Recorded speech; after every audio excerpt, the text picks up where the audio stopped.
I guess my question is related to this flexibility. So one of the frustrations that this board heard last year when I think there were some late spring storms, you hear this sentiment that, you know, why can't we take advantage of this water, and there's water flowing out into the bay. So my question is, so what are the constraints if you have some storms in March and April? You know, what are the opportunities and constraints for taking advantage of that flush of water? And it seemed at that time that there was, you know, part of the answer to why it wasn't fully taken advantage of was timing. There wasn't enough time to work the approval process or whatever it takes. I'm just curious what you both face when those sort of spring storm events occur. So I think we will be in better position to take advantage of sporadic storms as they occur this year. But I have to go back to last year and alluding back to my previous comments about communication.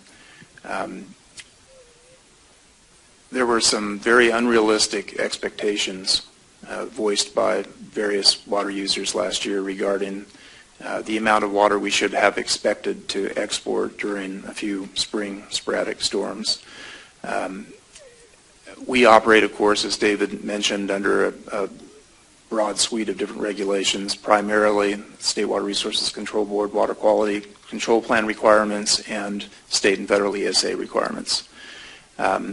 We worked with the fish agencies to provide some additional flexibility that go beyond the way that our biological opinions that control our projects are normally operated, and did in fact take advantage of some of that additional inflow we got through sporadic storms, obviously not to the expectations of many water users. However, we are required to operate under the conditions placed upon us by those agencies. So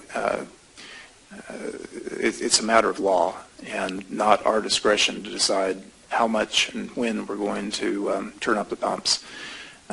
This year, I think we've been able to work through some of that experience from last year. One of the lessons we learned from last year is that by the flexibility that we achieved and administered within the biological opinions, we were able to export some additional water at those spikes in the storms. However, we had provisions that required 14-day averages in OMR or outflow to be met, and therefore ended up paying some of that water back. We have conditions that we've talked about in this year's drought contingency plan that will allow us to operate more freely to export some of those sporadic storms and not necessarily pay that water back. We probably will get an opportunity to test that this weekend and next week, so we'll see how that works. So in very general terms, I'd say that the biological opinions are what control our ability to export water in those sort of spiky storm events that result in temporary short-term high outflow events in the Delta, and on a broader basis under more equilibrium type conditions, it's the State Water Resources Control Board requirements that really dictate how much we can export during those sort of base flow periods. And we've also requested additional flexibility from the State Board this year. They have a very difficult job before them to decide if our proposal is appropriate or not. As I spoke to earlier, fishery conditions are worse than ever. So it's a tough balancing job for everyone.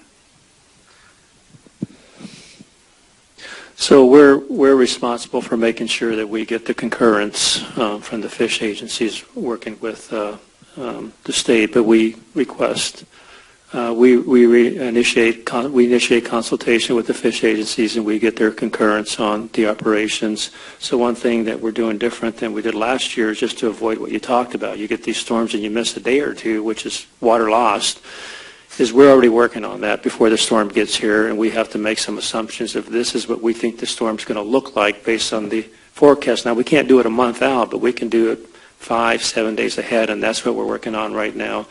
Mark mentioned another huge adjustment is last year we would get a storm and then we would have to drop pumping for days. Even if you got another storm, we would have to drop pumping for days. This year, what we're proposing, if you get a storm, we go ahead and make an adjustment, but if you get another storm, we ought to be able to adjust back up to recover that water. That's something else that we are taking a look at. And then the last thing is there's tools. 2 or 3 years ago, we talked about tools we need to operate our pumps more efficiently. One of them is this Oldham Middle River index. So when we pump at Oldham Middle River, we used to use these USGS gauges. And there was a lag time, so maybe it was minus 5,000. We'd pump at maybe 4,040 because we wanted to have a buffer. Well, now we use this index with a number of variables, which one is pumping, and we can go ahead and plug that number in and say, for minus 5,000, we think we can pump at 5,000 or 5,200. That is huge. Oldham Middle River, we got turbidity modeling is another tool. So this year, what we did this year that was a little different than last year is we've been working really close with each other, and John Lee for the state, he's their ops manager, and we got Ron Milligan, have a lot of credibility with a number of people. And this year we've really, just like we did last year, we've relied on them, and when we talk to the fish agencies about making adjustments, we listen to that, but we say, based on the tools we have in place, this is where we think we're going to operate, and we've operated a little higher sometimes, but it's worked.